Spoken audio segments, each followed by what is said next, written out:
Hello, this is Malorian, and this is the second video of my battle with my Ogre Kingdoms against Seabo's Beastmen. And we're now at Beastman turn 3, and he starts it off with a bang. Here on the left side, his Gores keep running, but these Ungor Raiders are just snipers, killing 2 to 3 Ogres over here.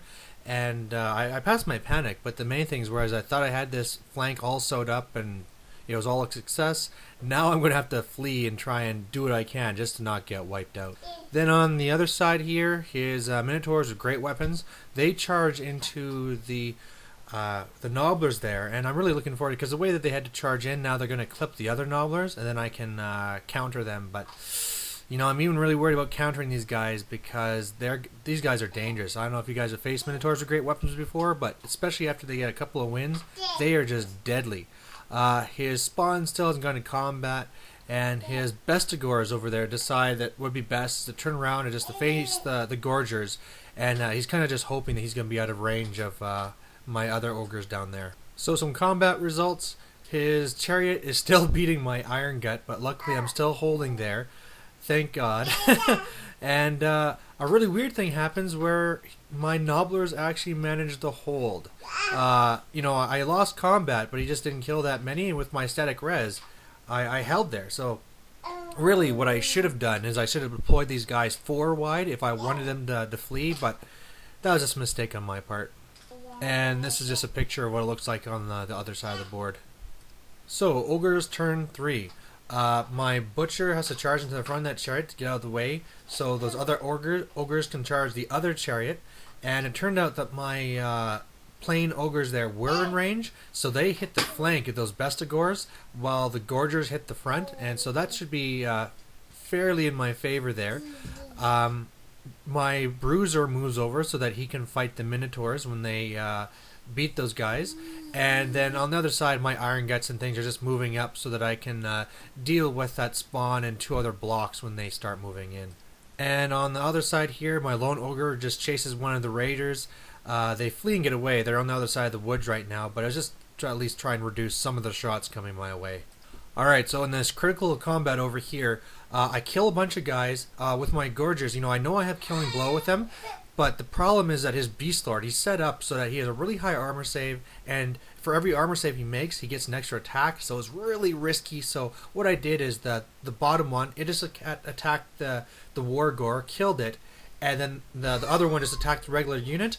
I should have attacked that Beast Lord because I ended up with 2 killing blows, but whatever. And then the Beast Lord did 3 wounds back, but I still won in the end. And then I was also happy because I destroyed both chariots. You can see, sorry, I didn't say that, but that unit broke, took them out. So all of a sudden, this far right side, the side with the 2 chariots and the Bestigors that I was just planning on trying to avoid, is completely wiped out. So that's a huge chunk of points. A bad thing that happened, though, is those Minotaurs with great weapons, they broke me, and then where the loss came from is that he's not clipping that model anymore, because I was lucky enough to actually kill one of his guys.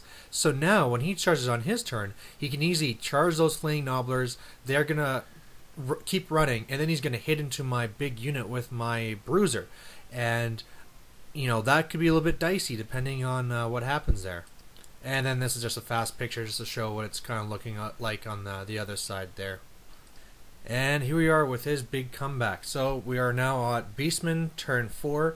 Like I thought, his Minotaurs charge into the Nobblers, continue into my Ogres to have the Bruiser, and I was really hoping that he wouldn't kill my Bruiser outright, dedicating all the attacks. And when he only said he was going to have 1 Minotaur attack the Bruiser and the other one attack the rest of the unit, I thought I was golden. But then that Minotaur just went nutso and killed my Bruiser. So Bruiser dead, broke the unit, ran them down. There you go. His spawn runs into the 1 unit of Nobblers there, and his big unit runs into the other Nobblers. And actually, when he destroyed that 1 unit of Ogres with his Minotaurs, he panicked another unit of Ogres that ran all the way over here. Those fleeing ones ran over that other unit, but luckily they passed their panic. Far flank over here, his Gores are still running, his Ungor Raiders go off the board, and his Raiders are still shooting at my Ogre, but luckily not doing any wounds this turn. For other combat results, his Spawn and his Gores beat off both my Nobblers, sending them off, and his gore is running into my Iron Guts there. And then now we're on Ogre turn 4, so my Ogres are countering all over here. My Iron Guts and Butcher are attacking his spawn, and my Ogres hit the flank of his big gore unit. And then otherwise the units that just wiped out his stuff on the far flank here are all moving back to deal with those Minotaurs. Here's just another picture of it. And in combat, the spawn is smashed to pieces, and so is that big block. And with magic, I was able to kill one of these other Minotaurs, so, you know, he's pretty much lost pretty much everything on the board at this point.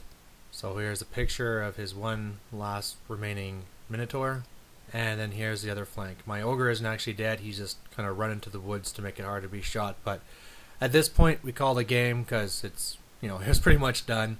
And you know, I think you know, to say what really won this for me, it was just having those nobbler screens, so I could control where the charge was coming from, being able to take advantage of the way that those Minotaurs overrun, so I can easily counter them. And then I think I just got kind of, things just worked out really well for me on that other flank where the Chariots and the Bestigors were. Had that Bestigor unit with Beast Lord been front and center, it would have been very difficult to try and beat these guys off. So anyway, that's this report, and I hope you enjoyed it. Thanks, bye.